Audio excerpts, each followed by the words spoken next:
Scaramouche, now known as the Wanderer, has one of Genshin Impact's most prolific growth arcs of all characters in the current roster, arguably only equal to or perhaps topped by the growth arc of his own creator, Raiden A. What was once a character we all loved to hate has transformed into a character we're rooting for. I'm Teyvat Historia, and in this video I'm going to explain how Hoyoverse not only redeemed Scaramouche, but effectively prevented his redemption from feeling hollow and undeserved by making us as viewers crave his redemption with the utterance of just a single word. Die. The Balladeer was once, as we all know, the 6th of the 10 Fatui Harbingers? 9 Harbingers? Deal. Ridiculous! How could I have been? You will regret this! You know what? Screw it. 6 of the -2 Fatui Harbingers. Anyways, in this role, he's been pitted against us as a villain from his very first interaction with us in version 1.1 during the Unreconciled Stars questline, if you were playing at that time, and there already appeared to be something off with this character. Initially, he appeared as a harmless, nameless vagrant from Inazuma, investigating the falling stars, as well as their subsequent effects on the people of Teyvat, while leaving our traveler none the wiser to his long game. That is, until Mona's innate ability to see through the Harbinger revealed his intent. He was going to kill the traveler and his companions with no hesitation, and because of this he was quickly established as calculated and cruel, with a serious inferiority complex to boot. We lacked the context at that time, but this was the first sign that Scaramouche wasn't exactly who he appeared to be. And we've come to learn over the past 2.5 years, his inferiority complex was representative of 400 years of trauma, fueled by the perception of repeated abandonments. In other words, the Balladeer was putting up a strong front to make it seem as if he cared for no one, and was not remotely capable of empathy for the humans he'd harmed. We didn't see Scaramouche again for over a year from that point, until we encountered him in the Delusion Factory in Inazuma during the Omnipresence Over Mortals questline. Back in 2.1, there on display yet again was his aggressive need to appear superior, coming across as completely unempathetic to the suffering the delusions were unwittingly causing in the hands of the soldiers of Watatsumi Island. Laughing, he reveled in his obvious impending victory and explained how he believed humans were worthless, fragile, and inferior beings with short, meaningless lifespans. In retrospect, this was an obvious reflection of the death of his friend, with who he wished he had perished alongside. If only I could have burned to death in that fire too. No. In fact, I wish I'd never been born at all. Despite the fact that his grief was so obviously fresh on his mind, he had complete control over the situation in the factory and was still ready to finish off the traveler, until a proud rogue variable entered the scene. Miko provided Scaramouche with the one thing that could catalyze his growth, the gnosis he was denied because he was too delicate to carry it.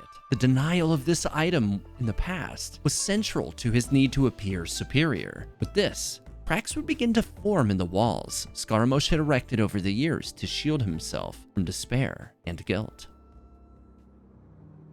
He disappeared with the gnosis for another year until we at last learned that the doctor, along with the sages of the academia, were attempting to use that gnosis to transform Scaramouche into an archon.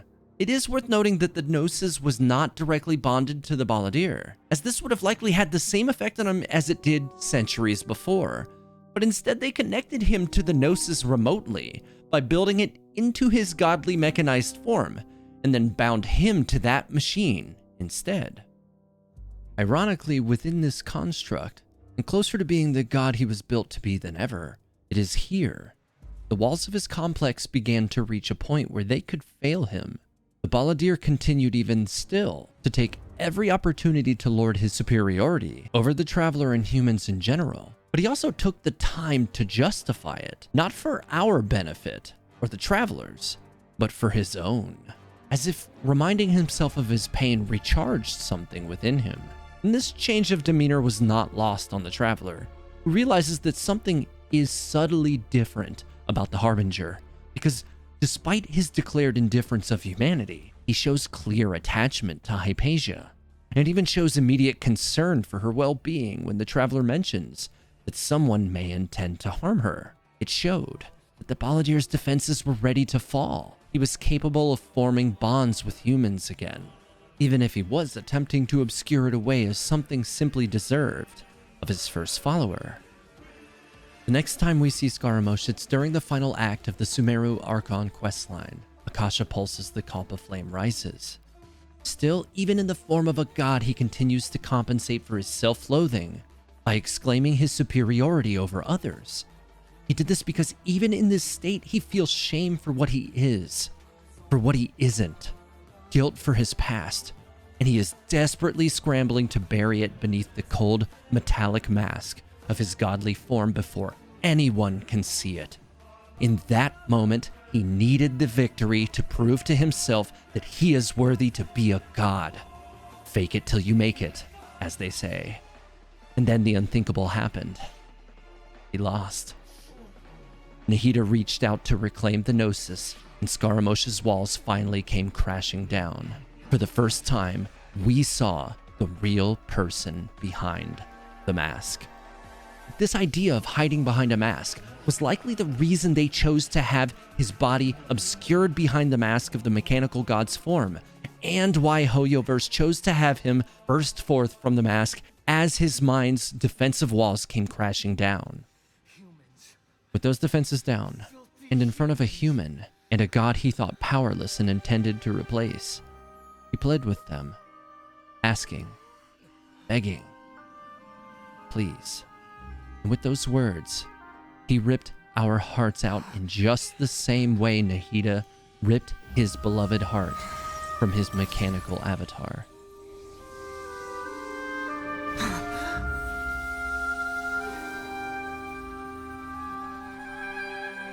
No! Wait! Please! Anything but the Gnosis!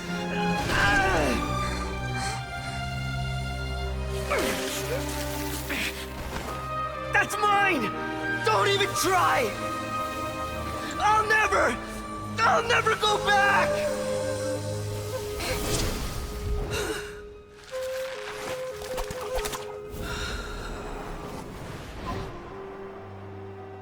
Scaramouche suffered the scarring feeling of inferiority and dreamt of regaining that heart for 400 years. The tubes which bound him to his godly form snagged, tore, and snapped one by one, a visual metaphor for the pain of loss he was experiencing as he was once again separated from the purpose he was denied. One word was all it took. No pity could be given in the moment which could ever possibly allow Scaramouche to retain that gnosis, but his willingness to show humility and defeat by asking to retain it made us all aware on some level that his shroud of superiority was a ruse. Behind it dwelt the guilt and painful memories of lost bonds from his past. This act alone was not enough to actually redeem him. Obviously not. But what it did do was prime us to crave his redemption. It made us need it. And it worked. It pushed us to desire the discovery of his past and witness him overcome his 400-year-long period of self-loathing. And later, when we were given that opportunity, we found that his actions were largely the machinations of the Doctor, illuminating the facts and showing that the puppet had been an unknowing marionette to his master Dottore for centuries. The rest is, as they say, history. The Wanderer no longer identifies with the name Scaramouche. That's not who he is anymore. That name represents a past he must atone for. He's learned that he cannot ever unmake the sins of that past, because he tried. By deleting himself from the timeline, he was not attempting to run from his guilt. He was attempting to bring back the ones he once cared about, bring back the ones he'd harmed, undo what he had done, even if he wouldn't be around to know if it worked. But that's not how manipulation of Irminsul works. It can't change the past. It can only change everyone's memories of it. And thusly, that affects how the inhabitants of Teyvat record history. But in order to properly explain how changes to Irminsul ripple through time, I'd need to make an entirely separate video. For now, Suffice it to say, Scaramouche is gone. His seat amongst the Harbingers, now recorded as long vacant. The Doctor's machinations for him, unwritten. And with his segments erased, it's unlikely Dottore remembers he once pulled the puppet's strings. Even with his past transgressions having been reduced in history to mere unsolved mysteries, the Wanderer has accepted responsibility for his actions and wants to set things right. So, remember that while Scaramouche's story has ended, the Wanderer's has just begun. But that is not to say that the mysteries and conflicts of his past will not continue to impact his future.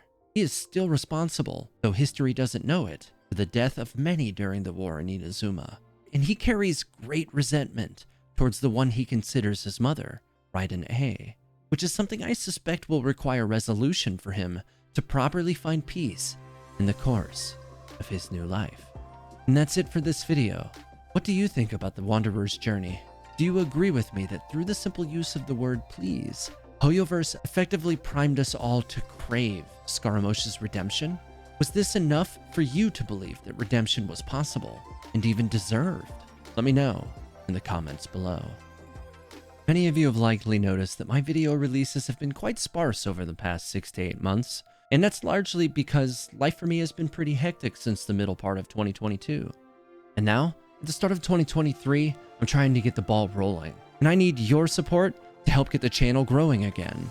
So hit the subscribe button if you haven't already, and share this video with your friends to help get the word out. Expect a return of my character origins video series soon, beginning with the complete story and origins of Candace. Thanks for watching. May the 7 guide you, travelers.